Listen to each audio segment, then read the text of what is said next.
เดี๋ยวจะได้ยังแต่ตัดลอกเขามากมันเตรียมโต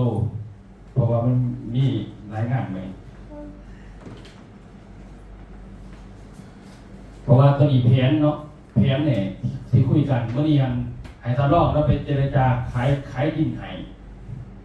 เอาดินให้เราขายก็เรียกว่าที่ขายดินสิเอามาลงปุ๋ย15 ตันดีแล้วสิดีเลย ก็หมายนะ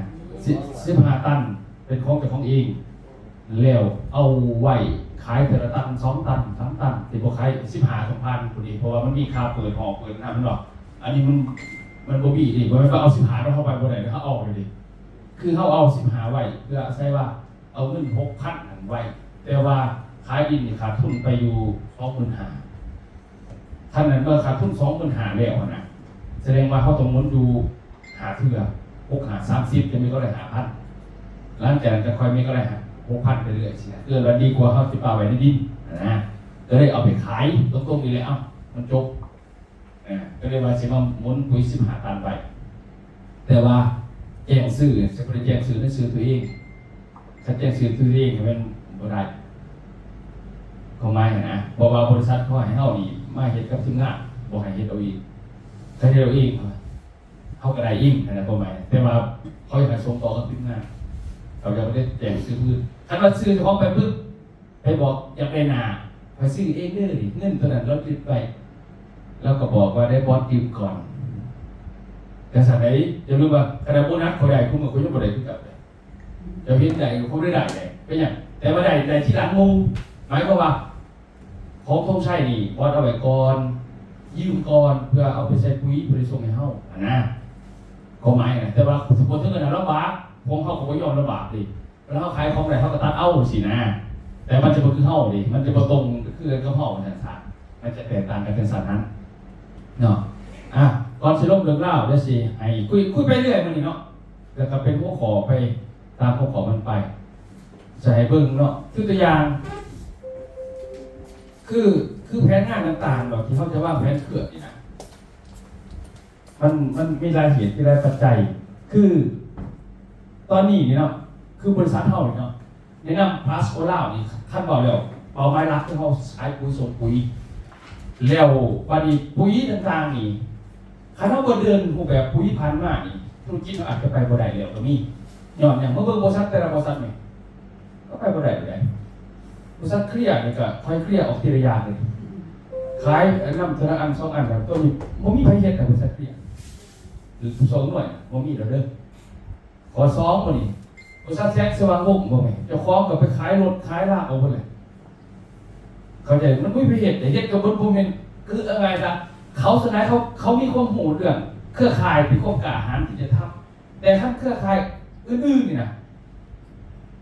สิไปเฮ็ดคือเก่าสิจะสอบแพ้ด้วยเพราะนั้นบ่ได้เพราะ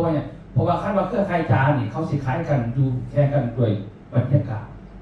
เขาจะบ่แข่งกันโดยเข้ามาพนันด้วยก็บ่ได้บรรยากาศคนจะหลายซำใดกิจกรรมเป็นนิดตลอดบ่วันนี้บอกคือไลออนมอเขาเห็นบ่บูบัมสินะแต่ก็บ่ได้นับราคาสินใจเท่าใดสร้างเสร็จกิจกรรมนั้นแต่บอกถึงว่าเห็นภาพคนมันก็ดูไปได้บ่ถ้าเครือข่ายจามันก็ขายแบบนั้นคันบ่มีแบบนั้นเครือข่ายจาก็ขายบ่ได้อันนี้ในมุมมองว่าลาวว่านี่แต่สองเครือข่ายจาอยู่ลาวจังได๋ก็ว่าศรัทธาเพราะบ้านเฮามันเป็นบ้านที่ต้องเอาประโยชน์เอาธุรกิจจากไทยมามันบ่แม่นบ้านเฮาไปคิดเองเลยเขาบ่ได้ยอมรับจังซั่นได้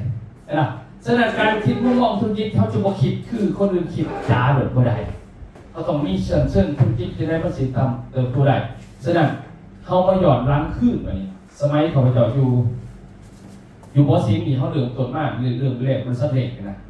เดินมาอยู่มอสิงนี่ว่าเอาขั้นไรวะ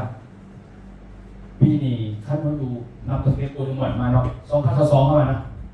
เดือน7 2022อ่ะที่เขาไปเจาะมันอยู่นบอสอิสเดียซะอ่ะมาจากเขาโกเดมอนก่อนเนี่ยโกเดมอน2022อะไร2023 24 25 26เอา24เอาเดือน7ได้จะครบ4 ปีอันแสดงว่า3 ปีป่ะขั้น3 ปีปลายสมัยอยู่มอสิงเขาเกิดตำแหน่งเลยว่ะ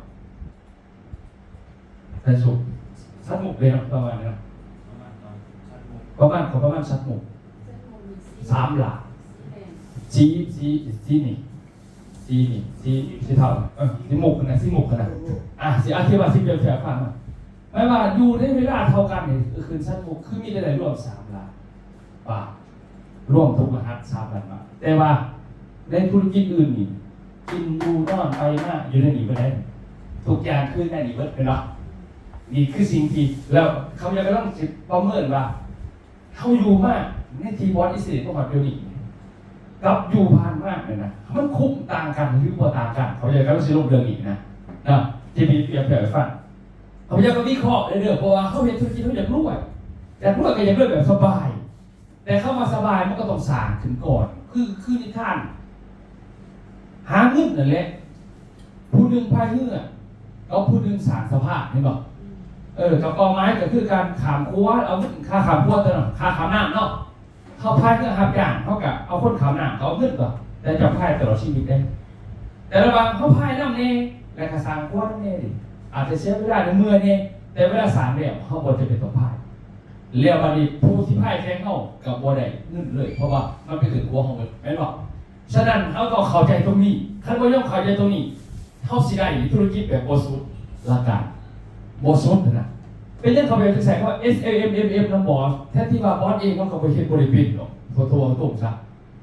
บางวันคิดป้าแต่ใช้อาจจะคิดดูเห็นบ่ได้นะเขามาใครวะแต่เขามาต่อเขามากให้มันได้เขาต่อเป็นให้มันเหลืองได้บางคนว่าโอ้สงสัยประธานต้องใส่คิดตามบอสไทยบอสเนี่ยก็รู้จักเขาไม่สนใจเลยคอยคิดเป็นมุ่งคอยเห็นคอยเท่านั้นคอยไม่สนใจผู้ใดขนาดขันเก่งคือไปเห็นไปฟังไทยเขาโตสันมันก็ไม่ได้โตแสดงว่าโมเมนต์อะไรเขายังกะกับระบบพ่อเพื่อไปขายให้ทับฉะนั้นมาเบิ่งเนาะในอดีตผ่านมานี่3 ปีปลายนี่ก็เอาไปการแสดงประมาณนี้แล้วมานั่งมีข้อขึ้นมานี่เขาจะออกจากมอสิงเนาะแล้วไปอยู่ที่บริษัทจอยคอยคอร์ปอเรชั่นออกจากจอยคอร์ปอเรชั่นไปอยู่ที่ BP Pocket ที่เราฟังได้แล้วเขาไปเอาสินสรุปว่าเส้นทางเดินก่อนมาหอดคู่มือนี่เขาเห็นยังไง1นี่จากมอสิงก่อน2นี่จากมาบอกฝึก JC ต่อมาจังหวัด BP Pocket เอา3 ตัวเลยเนาะแบบนั้นเนาะนี่ได้แค่นี้เราเขาเห็นเนาะเรื่องนั้นถ้าเราบริสุทธิ์ใจไม่ได้เอาของเขามาขายให้มีแต่ว่าสปีเฮ็ดเคลื่อนบริเฮ็ดได้เพราะว่ามันนี่ใน3 ตัวนี่มาหอดปุ๊บปี 2019 โควิดมาบัดโควิดมาปั๊บบัดนี้เด้อเฮาอยู่ใส่อยู่ห้องทุกคนอยู่ห้องที่บ่ไปใส่เนาะ3 ปีเป็นบ่นี่แหละคือจุดกำเนิดมันทุกคนเหมือนกันนั่งอยู่ในเขาไปจะว่าคือกันนี่แหละแต่ว่ามันได้คงคิดต่างกันสิคือถ้ามานั่งคิดกันมาดีว่าไอ้เฮาคนหนึ่งคนเนี่ยประโยชน์คือว่าคือใช้มอสิงเปิดบริษัทอายุ62แล้วเปิดก็กี่ปีแล้วเป็นเจ้าสัวพอวัดเราแรกๆปึ๊บเราเปิดบริษัทมาใหม่ๆเนี่ยเราก็เด็กหน่อยเนาะพากันขี่รถตู้ไปมีผู้นำบรรณาคนอยู่คนละซานี่1,000 กว่าคนมาสั่งแท้สุกิลบอกเขาวัดเลย1,000 กว่าคนปัดไปหอดเรือคนเท่าไหร่11 คนแล้วว่าน่ะมีคนสมัคร2 คนเฮ็ดชีวิตคนเดียวไหนเขาเฮ็ดเลยนะแล้วเขาก็ปืนมากเขาห้องน้ำกันยากกันนี่กันยากเมียกับคนงามอะไรก็อยู่อย่างนั้นเขาก็พากันไปเขาจะเฮ็ดเป็นตัวชัวได้นะเขาคืนสักเมื่อคืนตอนนี้พ่อหอดโควิดตัวนี้มันนั่งคืนแบบก่อนที่เป็นเข้าวันโรกูพี่เดียวเนี่ยเสียว่าฟังเลยมันมีต้นกำเนิดมันเดี๋ยวโมเมนต์ยูซิเขาเฮ็ดนี่มาตั้งแต่ปี 2019 เลยนี่ที่เงิน2000เป็นป่ะ2020คือต้นกำเนิดของมันใช่หรอพี่แบบนี้ก็กำเนิดจากโควิดนั่นแหละประมาณนี้มีคนที่อธิบายฟังที่มาใช้สูตรมาให้คนนี้เสียเราฟังเลยมันนี่ผมก็นั่งคิดว่าเฮ้าเนี่ยคนเฮ้าเนาะขนาดว่าปันนอกปันหน้าคาซอกคาซัดขึ้นมาเนี่ยเขาก็ยังใส่ศาสตร์ซัดเป็นประโยชน์ไม่บ่อยทุกงานพานได้มาเขาได้ประโยชน์จากขนาดไหนมาก่อสร้างเจ้าของเองเขาจะได้เก็บศาสตร์แล้วกล่าวมาว่าเขาอยู่มอสิงนี่เขาได้เนี่ยเงินบ่บอกถึงหรอกเขาขายยังเขาขายเงินที่ได้ประสบการณ์เนี่ยเขาประสบการณ์คือเขาเก่งใครได้เลยโมเมนต์ว่ายางผ่านอื่นมาประสบการณ์ในโมเมนต์นี้หลายคนที่เขาใจผิดเขาบอกประสบการณ์ใครประสบการณ์นะเนี่ยสมาร์ทกับยางผ่านนี่คนที่อยู่ใช้กับประสบการณ์มันเบื่อน้องอย่างผ่านแพ้กับประสบการณ์เบื่อประสบการณ์ไม่ว่ามีปัญหากับมันเด็กแก่กับมันแล้วเขาแก่ได้ประสบการณ์แบบนี้คือกรณีคีย์บอร์ดนี่นะขั้นคีย์บอร์ดไปชื่อ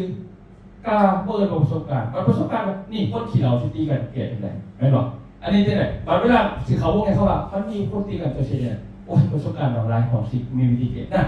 เขาบอกประสบการณ์คือเขาที่จ้างเจ้าจากประสบการณ์เนี่ยว่าเจ้าเก้ปัญหาได้ผมเป็นยางผ่านสื่อสมาร์ทคูจักเลยมาประสบการณ์ไม่มีเด้อ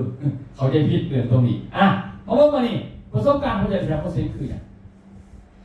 จากคนดำๆเล็กหน่อยผ่านพาจะโค้งกล้าหาญก็ลงพื้นที่กล้าหาญเข้าใจเข้ามาจัดคอร์สเป็นวิทยากรคนอื่นซื่นส้มยืนตัวหนาคนบอกว่าทุกเด็กเขาเชื่อเขาของสั่งระบบเขาไม่ได้เอาจากนี้มาประสบการณ์จากเขามิติลงพื้นที่ต่างๆคอยกับเชื่อมันว่าธุรกิจใครเห็นแล้วรวยแต่จากมอเซง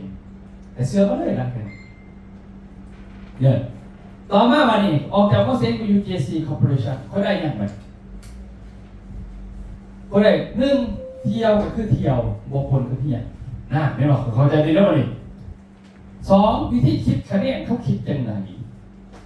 สามเห็นวิธีแท้กินรู้ดูสบายเป็นยังไงแล้วก็ขายปุ๋ยขายจากไหนได้จาก JC Corporation นี่แหละแล้วตัวที่สามอันนี้ BP Pocket เขาได้ยังอันนี้คือว่าได้หน่อยที่สุดเลยว่าได้หลายเพราะว่าการเรียนต้องจริงเนี่ยแต่ได้พอหนึ่งซื้อแล้วก็แถมซื้อแล้วก็แถมซื้อแล้วก็แถมเห็นไหมแล้วจัดกิจกรรมจะได้ขายของในกิจกรรมแบบที่เราได้ขายของไปเลย2 ของไปแล้วท่าน2 ของมาแล้วไปหลังจากเขาได้3 บริษัทมารวมกันแล้ววันนี้บริษัทได้ส่วนขอแผนก็แล้วก็ถามเขาว่าพี่เห็นจุดเด่นของมันตรงนี้ที่พี่ชอบในบริษัทตัวนี้นะที่ส่วนผมเนี่ยนะเลือกได้บางทีคอยถามเลยเขาตอบมันกระสับกระเสียบกดจดอะไรบริษัทอื่นมาอีกก็ถามเรื่องคอยจ้างมาคนมาแบบนี้บอกกับมันร่วมกันเอาบวกกับ3 บริษัทเล่นว่าเป็นเข้ามา PFL ใครจะเข้าไปบอกเขาเมื่อไรไปเอามากเพื่อไม่เห็นเลยคอยชิบเบิ้งว่าจะมากแบบใดยี่สื่อแล้วคอยคิดเก๋จังไดการที่ว่าเป็นการตลาดคู่มือนี้คือได้จากยุคดังกล่าวนี้ฉะนั้นเข้าประสบการณ์มาหลายผ่านศาสตร์สมศาสตร์ซัดศาสตร์คนตายในสมรภูมินี้มาหลายฉะนั้นเข้าจะเป็นที่หนึ่งดังเข้าก็ต้องเข้าใจกลุ่มนี้เพราะแม้ว่ายางผ่านชื่อเด็กก็บอกว่าจะของจริงบ่ได้เลยสุดท้ายมากไม่มีประโยชน์อย่างเลยฉะนั้นเขาอยากกระไรจากธุรกิจดังกล่าวนี้นะเนาะมาที่นี่มาเบิ่งก่อนนี่มาเปรียบเทียบรายได้เดี๋ยวฟังเนาะรายได้นี่เริ่มเลขนี่เนาะบอสที่ตกลงกันอันนี้บอสได้ตกลงกันบอสได้ตกลงกันสมัยโอลิมอนเนาะเพราะข้าพเจ้าเป็นคนเฮ็ดนั่นก็ตามก็คือบ่เคยหน่อยแต่เถื่อบอสตรงๆเลยพอเฮ็ดนั่นก็ตามเขาเป็นที่1หรอกเขาก็เคยเป็นหน่อยไปเลยเขาเป็นที่1อย่างเดียวนับตัวเทียนซื้อหรือว่าเดี๋ยวเราให้กรการฝากประถมก็เป็นที่1มัธยมต้นก็เป็นที่1ม.ปลายเนี่ยไม่ว่าแกใส่สุกอยู่ตรงกลางมันก็เทสนี่เขาก็เป็นที่1มาเรียนในครูเขาก็เป็นที่1เขาก็เป็นอาจารย์สอนเขาก็เป็นที่1เขาก็อยู่ทุกที่ที่ใครแห่งหยาบกว่าเขาก็เป็นที่1อีกที่1รับ1ของประเทศลาวอีกพร้อมกันคณะเขาไม่เคยเห็นเป็นหน่อยสถานการณ์คิดเขาข่อยมันเป็นบริคิดว่ามันสิเพจเขาไม่เคยคิดแต่เพจเขาใจเลยบางคนคิดแต่เราคิดเลยเจ้าคนไม่เคยมีอีสานที่1กับบางทีเขาเข้าใจเขาคิดแต่ที่ไหนมันไม่ทางเลยเขาไม่เป็นที่1ในเลือดลาดนี่น้ำพาไล่แต่เขาเกินมากนี่นะเขาไม่เคยเป็นที่2 ห้องไปเลยเขาจะสื่อสารบัดนี้มาเบิ้งมานี่เขาไปอยู่กับบอสอิสรีเขามาที่นี่ไพ่มาทำช่วยพวกเขาอยู่ไปพวกปีเดียวอยู่คนละเข้ามาแทนไม่ว่าจะนั่นมาแทนปุ๊บนี่ต่อมาปี2ปี3มาบุญมาไหวเอาดอกเอาไหนเนาะลงได้มาไปเลยเดี่ยงมาไปอีกบอสมาหยุดมันมาพอเลยเดี่ยงอีกบอสเขาไม่ได้บอสเดี่ยงเลยเลยใครเข้าใจเลยเฮ้าเลยไปที1คือเหมือนว่าไม่เล่าเลยแต่เราอยู่เบื้องหลังในการส่งของอย่างเดียวคันเล่ามากรู้บุญไหวเลยผมบอกให้หรอแสดงรักการว่าที่กี่บอกกินเขาก็ยังหนักมากปุ๊บพอได้เอาไงซะซุกงานใดเขากินงานน่ะพวกนี้นะเขาไม่ค่อยเสื่อเลยเขาบอกเขาเสื่อตัวเองคือผมไม่สนใจเรื่องคนใดทั้งสิ้นผมพอใจกับคนนี้ผมจะเอาสิ่งอื่นมาเขาไม่ได้คืออย่างคนอ่ะแสดงรักการบอกว่าเขาบอกมันหลาย10 ปี9ไปสู่3 ปีนะประสบการณ์เท่านี้เขาพ่อที่จะยืนยันแต่เล็กคนน่ะก็เลยมานั่งวิเคราะห์กันว่าอาชีพเขาเหลือเครือข่ายเท่าเสียเป็นไงที่1เขาก็เป็นแล้วแล้วไม่ย้อนกลับคืนว่าตะกี้เขาประจำเครือข่ายยังเลยอยู่ม.สิงระยะเวลา3 ปีที่เขาอยู่มันก็จะอยู่ประมาณ3 หลักทั้งหมด ก็เลยว่าร่วมกันกับอาจารย์พวกเหมือนนี่โซกันกับบุเรียงซึ่งใจแห้งเข่าใจแห้งกินน้ำยาล้างของงานนั่นจะทุกผืนก็เกิดปัญหาต้องพักกันเกือบไปชั่วโมงไปหลังพอว่าลบเรื่องนี้กินน้ำยาล้างของงานแล้วเลยทำพืชบอกก็เลยเพชรยันเลยบอกว่าแค่จะให้เศร้าเป็นอย่างหมดเลยกินอันนั้นแล้วก็กินผ่าทุกผืนลงไปอีกเริ่มทำอย่างนี้ช้าไปเองอ่ะมาเบิ่งเนี่ยแรกๆนี่ร่วมกันหรอนักจากเขาเป็นทีนึงมาเร็วบอสนี่มีเข้ามาสัญญาณยังมากกว่านี้เดี๋ยวฟังเด้อข้อหนึ่งเข้ามาสัญญาณกับเราก็คือหนึ่งขอจะมีเงินเดือนบาททุกเดือนจากการบริหารสองนี่3%ของยอดขายทั้งหมดที่เกิดขึ้นโอเคป่ะตอนนี้โอเคป่ะแต่รับแต่มือสัญญามากผมไม่เคยได้ที่เพื่อเขาเป็นคนอื่นแต่ว่าเขาสอบนะป่ะแต่ว่าคอยเป็นยังประจำสอบเขาไม่ได้สนใจเรื่องตัวนั้นเขาจะบอกมันไงคอยจะลบเจอคอยอ่ะคอยอยากตัวนี้แล้วอีนี้ค่าเช่าคอยหาเงินมาเช่าแต่ว่าคอยบริขึ้นจังสั้นคอยขึ้นรถเป็นของคอยเองคอยขึ้นว่าโอ้ยแม้กระทั่งจะเอ่ยมากที่พี่ขอไปจักเลยว่าไม่ใช่เอื่นก็เลยเอาประสบการณ์ไปเนี่ยเขาหูดิแต่ว่าขอกับยังหน่อยขออาศัยให้พึงในสิ่งที่พอได้สาระกันไปดีกว่าขอเอาเงินขอ100%เดียวเขาจะเข้าใจบอกโมเมนต์จะขึ้นเดี๋ยวขึ้นโมเมนต์จะสั่นเลยแต่ว่าวันนี้แต่สิ่งขอได้เป็นอย่างอำนาจตัดสินใจอำนาจเขื่อนตรงจุดนั้นขอคนเดียวก็ยังไงย้อนเราครับเราเห็นก็ได้ถ้าได้เห็นได้คอยอาจจะตัดสินใจลอยๆก็ได้ไปอย่างเพราะว่าเขาเห็นก็เขาได้ใครจะเข้ามาบอกฉะนั้นมันบ่มชิ้นจักรดานชิ้นด้วยมันบริสุทธิ์งามขนาดนั้นวันนี้เขาเรียกว่าฉะนั้นเขาอยู่ของเตก้อนในการเห็นชุดมาของผู้สาวรถจนใช่ว่าขายเสียวันนี้ดีโมเมนต์อยู่ข่อยคนเดียวผู้จัดการจะคิดบ่ได้ถ้าคิดก็คิดขาดทุนปรากฏอยู่ตัวเหล็กเขาบอกให้คล้ายตามเหล็กก็บอกขนมคะแนนตามนี้ใครจะเข้ามาบอกวันนั้นเขาได้จากใครแล้วเขาได้จากคนกุศลจากระบบพวกเขาเชื่อระบบเป็นของแบบกุศลที่ระบบเขาได้เขาเมื่อแต่เขายากเดี๋ยวคนเราไม่ใช่ระบบทุกคนเข้าใจป่ะนั่นเนี่ยของกระแบงนี่ก็ได้จากพ่ออยู่แต่คล้ายๆอะไรนี้แต่ว่าคนเราไม่สนใจคนที่เขาได้จากตัวแบบว่าสนใจเลยขอก็เลยเห็นแบบว่าสนใจแต่เขาเล่าเพราะเขาจะมุผิดเมื่อไรแต่เขาหย่อนขึ้นเขาทำขึ้นแต่เขาเลยมาสนใจนี่แต่เขามีเขาได้ไหม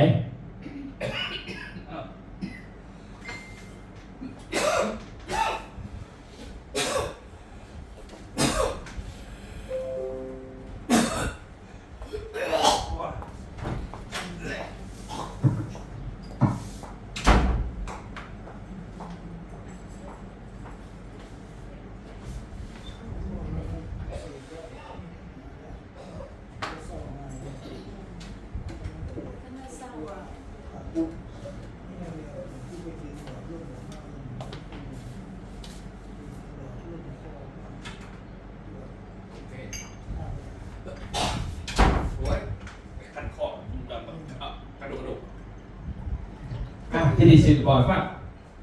เนาะจะเบิ่งระบบคะแนนจะเบิ่งแล้วผู้ใดสนใจตัวนี้ปึ๊บก็เป็นมีเงินเขาอีก2เขาจะหรอกถ้าบ่มีปึ๊บของตัวนี้ได้อาจจะเข้าใจบ่แต่เราจะได้ไม่ปีเขาได้ครับโอเคตามมาแล้วแต่เขาใจเฮ็ดไปลูก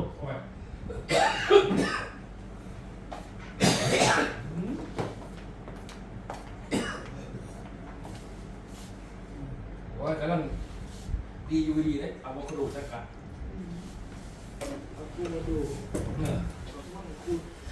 ทีนี้มาเรื่องวันนี้เขามาเบิกขนาดว่าพี่เรียนสามีนะหลักการของเครือข่ายเข้าใจหน่อยคัดพังคือเฮานี่มันดีกว่ามอสิงดีกว่าเจซีดีกว่าทุกบอลเลยพังของพาสโกนี่ดีกว่าทุกบอลเลยมีคาสั้นมีเมชชิ่งที่มีคาบริหาร 80% ที่สูงหลายแต่ถ้าเขาวิเคราะห์ดีๆถ้าเป็นบริษัทอื่นอีกจะเป็นจงคะแนนโตคางเรื่องนี้ก็ตลอดคือก่อนมอซีติดจัดหลอกที่23ไม่บอกแล้วก็สูงเหลือไหมแต่บริษัทเขาด้วยเอซี่นี่เขาตลอดที่15ซัดแต่ซิมี่คะแนนเป็นล้านตัดถึงเบิดแต่อยู่ที่พลาสโกเขาหนีมันโป้มันเก็บไปเลยสนั่นวิธีเฮ็ดสลาดพวกนี้เลยถ้าแดดสบายเฮ็ดฟันมันโต หลังจากเขาจะไปเฮ็ดฟังโต๊ะเดียวแต่โต๊ะมันโต๊ะแค่คะแนนเด็กโต๊ะทุกคนเนี่ยเขาเห็นเป็นเหมาะหนาเขาฟังตรงเหมาะเขาแล้วเขาไปเฮ็ดก่อนใหม่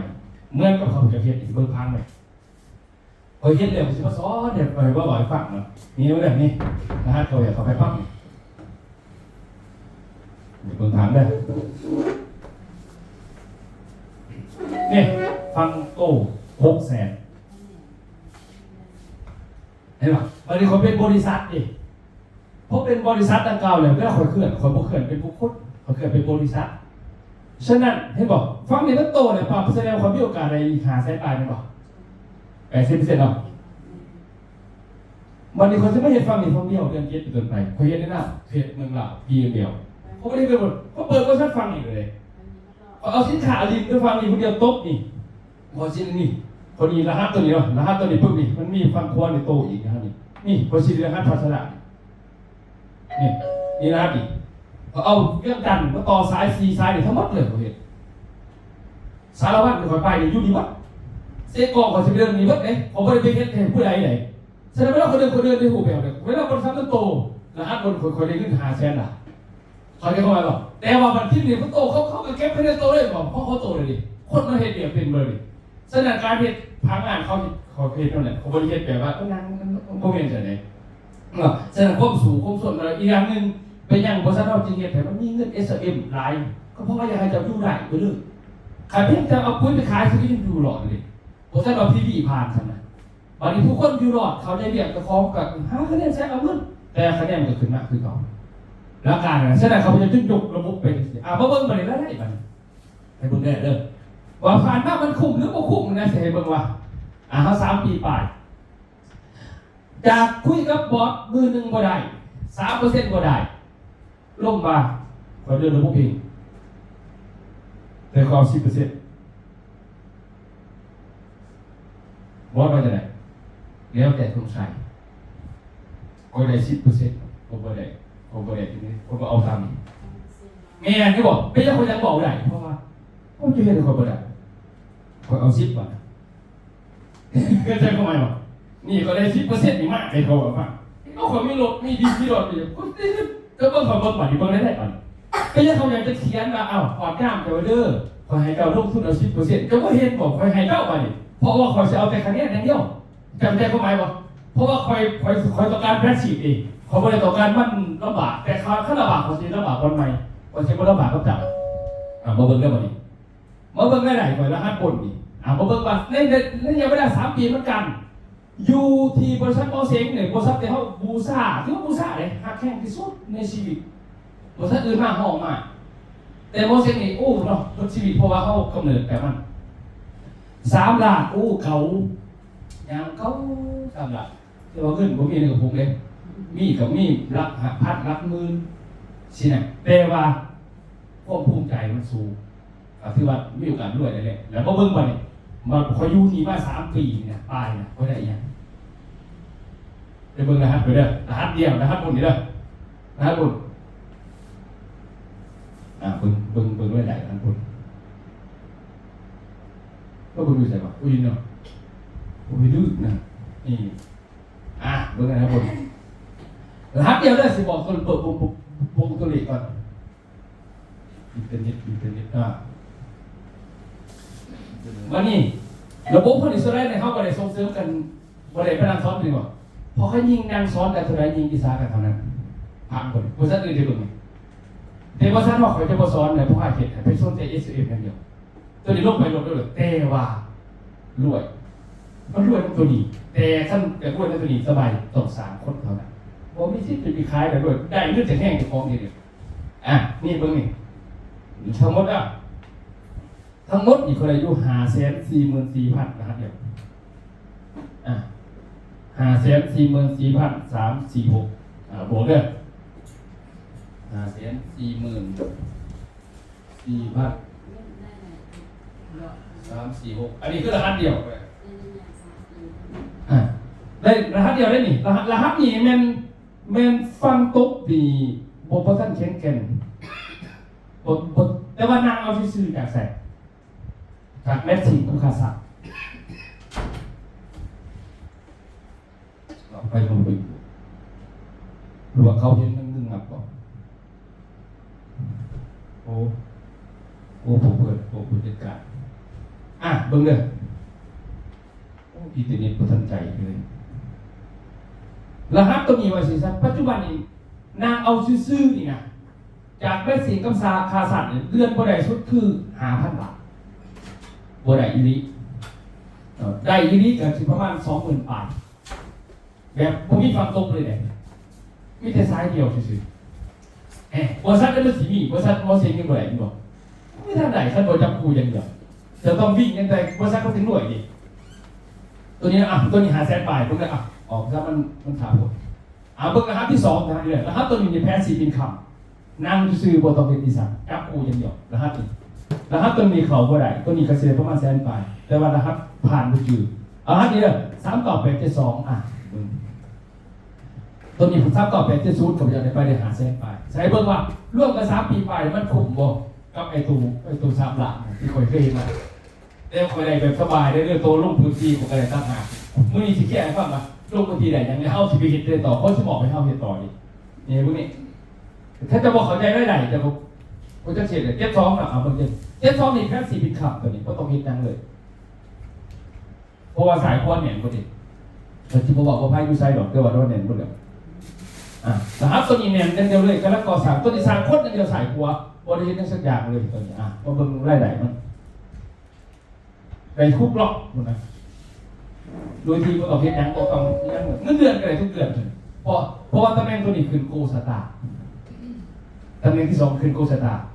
นี่ไอ้เบิ่งตำแหน่งมันก็ซะรหัสที่2ตำแหน่งผู้นมุดเนี่ยตัวที่ไปรับเสือสูทนี่ตำแหน่งมันนี่รหัสนี้รหัสคนเขาเดมอนรหัสคุณอูดิโกสตากินเงินเดือนนะมันมีซินเวอร์สตาก่อนแต่โกสตารหัสอีก2รหัสซินเวอร์สตาพุ่นแต่ว่าคนบริวารนางบอกคืออย่างมูลมอสิงเลยก็ไปดิเขาได้มากสุดเป็นจัดตำแหน่งใช่ปะอย่างได้พักนั่นแหละแต่ว่าเขาบริบอกไปชื่อนี่บัตรพอดย่าบอกนี่ตำแหน่งมันขึ้นแบบนี้เพราะแต่เรื่องคนศึกษาการตลาดเพราะว่าเพจคอยแพทย์ฉีดดิผมไม่ได้ว่างแพทย์เราไปลำบากแต่ว่าคนบอกเข้าใจเรื่องแต่บอกเข้าใจผมนั่นนี่มาเบิ่งได้ไปตรงไหนเด้อให้เบิ่งได้จากพังตรงนี้นี่ได้เฉพาะนะครับตัวอย่างเดียวรวมเดียวเท่าไหร่ตัวนี้339,000บวกกัน339,529 บาท339,529 บาท2รหัสได้2รหัสได้เอาเบิ่งรหัสตัวนี้ตัวนึงตัวนี้กับแพ็กซี่เป็นคำอีกใช่ไหมเงินตัวนี้ PM กับไอ้ขาก็คือดาวผ่านคนมาเลยสบายเข้าใจเข้ามาป่ะผมก็เขียนแผนออกมาเลยเขาจะเห็นหรือผมเป็นเชนตลาดเลยตัวนี้รหัสตัวนี้เลย42,542ได้ครับรหัสตัวนี้แหละเท่าไรโมเมนต์เรื่องบินได้บางคนว่าคะแนนมันหน่อยโมเมนต์แล้วเจ้าคนนั้นเจ้าคะแนนที่อื่นนี่จะได้ SAM พอดีพวกนั้นเจ้าเฮ็ดแห้งคนเดียวดิเพราะฉะนั้นถ้าเจ้าสร้างองค์กรโมเมนต์ไหนมันเป็นอีแบบนึงเดี๋ยวต่อว่าแผนดี42,542รหัสเดี๋ยวรหัสตัวนี้ก็ตั้งหากรหัสประมาณ5-6 รหัสเนี่ยเขาจะมาตรฐานแต่ว่า3 รหัสที่เขาได้ตัวอื่นนั้นดึงรหัสผ่านบริษัทรหัสเดียวกันนี้ตัวนี้ปุ่มตัวนี้รหัสตัวนี้ตำแหน่งไงรหัสตัวนี้ตำแหน่งมันกับโกสตาของโกสตาจะ2เดี๋ยวสิ้นโกสตาไปอีก3ชิ้นต้นเอาเสือบอกให้คนเป็นตำแหน่งเอาเมื่อกันหยอดขึ้นเชไปเครื่องใครจ้าได้ดิถ้าได้เครื่องใครจ้าเขาขึ้นบนลายเลยแต่คนที่รอดจังหวัดที่ช่วยเขาสร้างไว้ตรงนั้นเขาสร้างขั้นคู่มันไม่ใช่ปลาอะไรเกาหลีเลยนะเวลาคนเห็นเนี่ยเขาจะดูอยู่คู่มือเพี้ยนข่อยเนาะเบิ่งตัวนี้เบิ่งได้ป่ะมาเบิ่งได้เด้อตัวนี้เด้อสปอร์ตนะครับอีกนะครับเดียว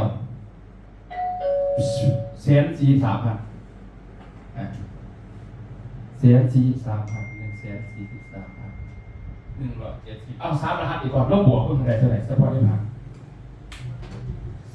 ลบบวกเข้าไปประมาณเท่าไหร่ประมาณล้านปลายเนาะล้านปลายเนาะอันนี้คือล้านปลายนี่คือขั้นสินได้หมอเสียงเงินคือชั้นพยิตใครเดียวเข้าไหมวะวันนี้ก็เบิ่งก็คอยได้ตัวอื่นมาเนี่ยได้จากใครได้จาก10%ที่ ที่บอกเขาว่าจะลงทุนเอาแม่ก็มุ่งที่มาเบิ่งมา10%มาเนี่ยใช่ป่ะ10%มานี่มาเบิ่ง10%มาเบิ่งเด้อมันอยู่ในนี้แหละมันบ่ไปใช้ดอกนี่ใช่เบิ่ง10%ก็ยอดขายจะได้คุณเอายอดขายของห้องมีอยู่34ล้านนี่ยอดขาย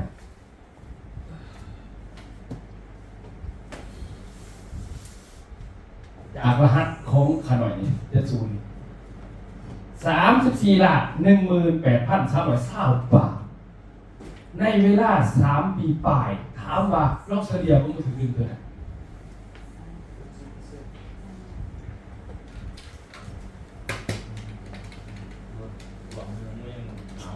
อันนี้เนี่ยคะแนนราคาที่ลงไปบนเป็นราคาจริงที่เขาขายหนาห้างไหนเพราะว่าในหนาห้างมันมีค่าขนส่งมันบอก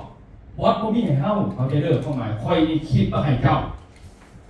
แล้วบริจาคราคาที่เขาบอกกันเพราะว่าเขาเพียงบอกให้มันเป็นพิษกับตลาดแต่ก็จะบอกมันจะสิบหัวกัน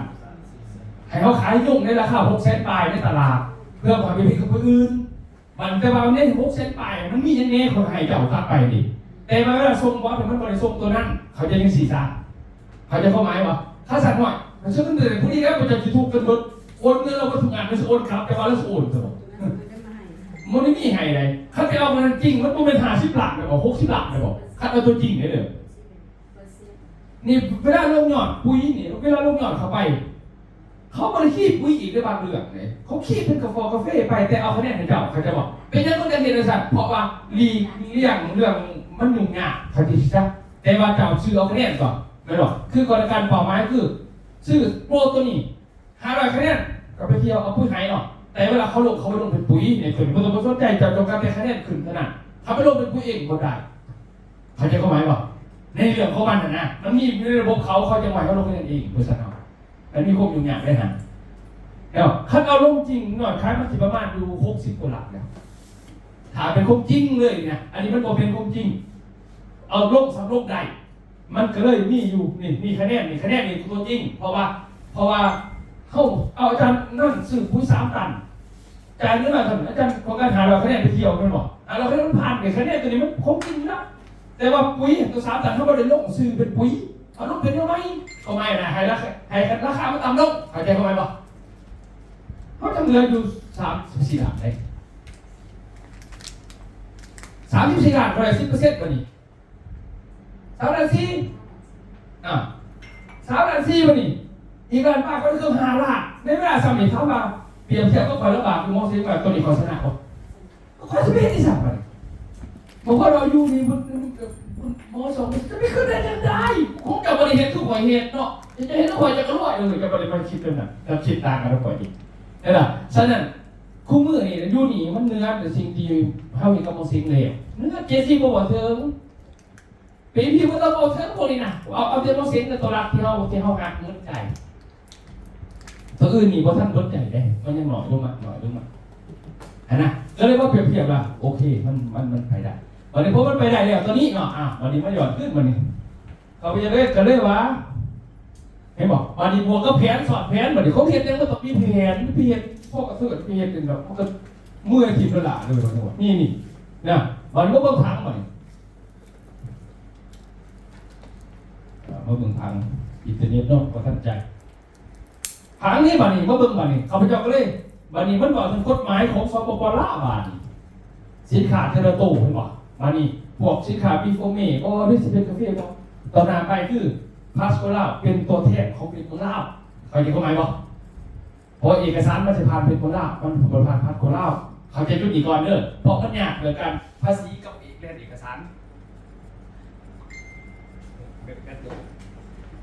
มันยากในการเรียนเอกสารเวลาเขาจะต่อเอกสารยากเนี่ยแบบว่าเรียนจะเป็นทุนนี่บอกเขาซื้อมาเองยังมาเองยากเขาต้องการเงินแพงบัดนี้ก็เลยว่าเขาไปอยากใจแพงเอาไปขอ2 ล้านครับใครจะแพงมันบอกใครจะประทันได้อยู่นี่ยังขายมันเป็นเฮ้าเลยเด้อเฮ้าให้ยังไงมือเลยเขาเสียเงินแต่เฮ้ามาเห็นเมื่อไหร่ก็เป็นขั้นตอนของมันเข้าใจยังไงว่าเอาเงินไหนเขาอ่ะพี่เจ๋งเอาไม่ได้มัน ตัวสองตัวดอกสายเส้นนั้นมันน่ะตัวนั้นมันมีมูมันไหนอยู่อ่ะมูมันเสียนะจะเห็นมูเส้นนั้นหรออะไรเนี่ยมันได้กดอะไรต้องสาดตัวแรงนี่เดี๋ยวสาดมีวิธีเดี๋ยวคือสาดตัวนี้เดี๋ยวเสียบตัวนี้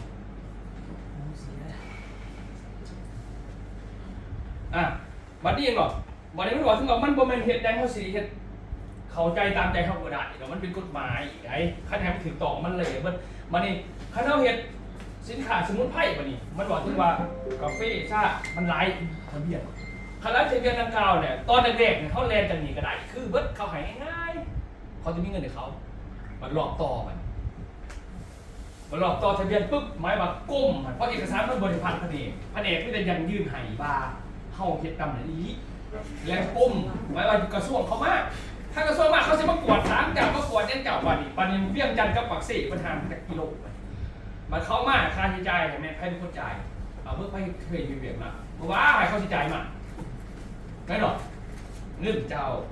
เพราะท่านพ่ออีกเขาก็ต้องมีว่าใช้ซ่อเข้าตัวนาเบียเขาไอ้ตัวคายใจกับเขานอกโรงแรมกับเขาวันนี้ใบหนึ่งมันโดนจะ2 ล้านมันจะปาไปละ50 ล้าน100 ล้านไปอาจจะก็ไม่บอกท่านเนี่ยมันนี่มันเลยจำเป็นปาท่านต้องเสียพิญญาณนั่นมันก็ต้องเห็นอยู่สำนักงานเวียงจันทร์จะไปบอกว่าให้เขาประกวดอยู่ฮะมันก็ขี่รถหน้ากระจกมันไม่ต้องเปลืองนะครับเขาจะเขาหมายว่านี่แหละใครเห็นบางคนจะมาขึ้นเมืองนอกไงเนี่ยคุณไม่จ้างต้องเจ้าหรอกคอยเห็นบริษัทคอยเข้าใจเจ้าพ่อใจกันเลยของเจ้าเราก็จะพี่จะขึ้นมีเพลงมันหลากผมไม่จ้างต้องเจ้าเนี่ยตัวไหนนะพระเจ้าจะคอยคิดรู้ไหวเขาเชื่อธุรกิจกับคนที่เข้าใจคนนะไปเห็นเพลงเราต้องละไปแต่เพราะว่ามันดูกำเนิดจากพักโบราณมันก็เลยงงตัวจะงงคนเดียวนี่เขาจะเขาหมายว่าฉะนั้นรักการกฎหมายมันบอกคุณเท่านะมันก็เป็นขอเขาคนไปจะใช่ป่ะประธานที่เฮ็ดนี่ยังเหรอในเจ้าจะมองมันเป็นคือเขาเนี่ยมันจะไม่เข้าใจยังไงเขาจะเข้าหมายถึงเนาะแต่ก็ได้ว่านี่แหละมันพอเปิดปุ๊บมันเขาจะก็ได้ว่าเดือน7นี่เดือน6นี่คือมีแต่ว่า2 งานหายซื้อเกลือป่ะไป2 อันเก่าที่เขาจะหมอเวียกไปหาซะแต่วันนี้เดือน7เขาจะเดินเมื่อวานนี่ก็เลยไปนัดไปเลยเขาว่าสิเดือนกุมสารวัตรเดือนเพียงละมึดเฉพาะกุมที่เขาจะสั่งใหม่เนี่ยบริษัทพัดกุหลาบเลยคนเราบริษัทเลยเนี่ยแต่ว่าพังเลยอันเดียวแต่ว่าสิไปทั้งไหนกับยาเขาอันเดียววัดเดี๋ยวจะต่อหนะเขาหมายมันไม่โอกาสอย่างหนึ่งประสบการณ์เท่านี้ผ่านมามันจากเกือบ20 ปีนะปุ๋ยประเทศลาวเขาบริษัทปุ๋ยก่อนมันกับเขาถึงคนบ่ได้เพราะว่าผ่านรัฐเท่านี้เขาบ่ได้มาไปแล้วเขาได้เลือกเขาไหมนะอย่างอื่นนี่ยากด้วยล่ะไปเท่าไหร่ก็มีหางเสียงเราก็มีหางเสียงแสดงที่จริงเลยคนสมุนไพรเขาร้ายกว่าอยู่ใช่ไหมร้ายหน่อยไปหาไพ่กันไหนมึดคันสมอเลยแต่ว่าเป็นยังมันเขาจะบอกมากมันดูง่ายเขาเอาปุ๋ยก่อนมันจะก็เลยดิปุ๋ยเห็นมันอยู่ได้เหมือนในระหว่างดินปุ๋ยนี่เพี้ยนเขาจะคือเขาชิ้นนู้นมันขืนกันหน่อยละ1/2มันเป็นหลักแค่นี้พอเวลาเขาเรียนสมุนไพรเขาไปเอาคนมามึดแต่ละบาทแต่ละซองแต่ละมือจังแต่ว่าละบาทละซองไปหาส่วนมาลูกเขามันโมเป็นจังสารคนบ้านเราโมเมนต์ดีไงมันต้องคิดระบบเป็นหนึ่งในระบบของเขาปฏิบัติมันเกิน100%ที่ความมันแน่นแฝงแล้วนะเดี๋ยวแต่เขาใจชีวิตมันสำไรวันนี้พอเอ็ดปุ๊บพอจะเปิดเทปเราปุ๊บเขาดิ้นฟังอย่างเดียวเลยไม่อยากคุณจะโต๊ะกินตัวหลานเพศขอดูว่า6 เซนเนี่ยนี่คือนี่คุณเรียนใส่ข้อรหัสนี่ตัวนี้เรียนใส่ข้อรหัสนี่ตัวนี้เรื่องนี้คนไม้ไหวเพราะว่าคนล็อกข้างก่อนแล้วคนชีดินกิมเขาเรียกว่าเรียงจันทร์จากซ้ายท่าแขกจากซ้ายสวัสดิ์เขตจากซ้ายนี่เขาว่าเนี่ยอะไรมาสารบัญจากซ้ายแต่ว่ามันเป็นแบบว่าเผ็ดเมืองลาวเวลาเขาขายเกี๊ยวขายยังเขาขายข่าวขายกุหลาบบอกเขาก็ไม่สาบเลยนี่คนเขามาง่ายกว่านี้ยังมาง่ายนี่เขาดื้อเดือดสันเด้อแต่บางคนแบบจะไม่ยังเราเคยเปิดเข้าใจจะไปเฮ็ดไปของเจ้าวิพิบายยังเดือดเข้ามาน่ะแต่เวลาคอยเดินจะเฉพาะปนกันบ่ได้เนี่ยมันคนละอันกันนะใครจะเข้ามาสื่อสารขอมันนะใช่ป่ะจะเข้าเป่าไม้คือส่งหมอกฟังนี่ส่งหมอกไปดิเขาเฮ็ดเองเป็นไปแล้วส่งให้เขาบัดฟังนี่เขาปัดไม้แล้วบาทปัดอีกคือว่าที่5 อยู่45 ปี5 ปี2030กูสิแล้วบาทอีกเริ่มต้นแบบคือบ่มีหยังเนี่ยไปแบบอนุทาแบบบ่มีหยังกระยามันคือเขาไปคนอื่นผมก็คือดูแต่ผมคิดต่างกับเจ้าเขาจะไปเอาซ้ำ70 บาท50 บาทเขาจะไปเอาอีกเนี่ยคอยเฮ็ดอันนึงคอยไปลงเอาทะเบียนปุ๋ยคอยไปลง ปากซองบานนันบานโรงพยาบาลบ่ดีกูบอกเอาลูกขึ้นไปอ่ะเอ้าบางคนจะไม่ได้ขึ้นควายขึ้นเจ้าปกติเขาไม่ขึ้นจะสั่นไหนให้ดอก70 บาทเลยเขาไม่ไปแต่เขาคิดง่ายอย่างเขาไม่ได้คิดทำหนักนะคอยต้องการจะส่งต่อเท่านั้นอ่ะโอเคมาตัวนี้เข้าใจเนาะแสดงได้ว่านี่คือที่ไปที่มาของมันเด้อ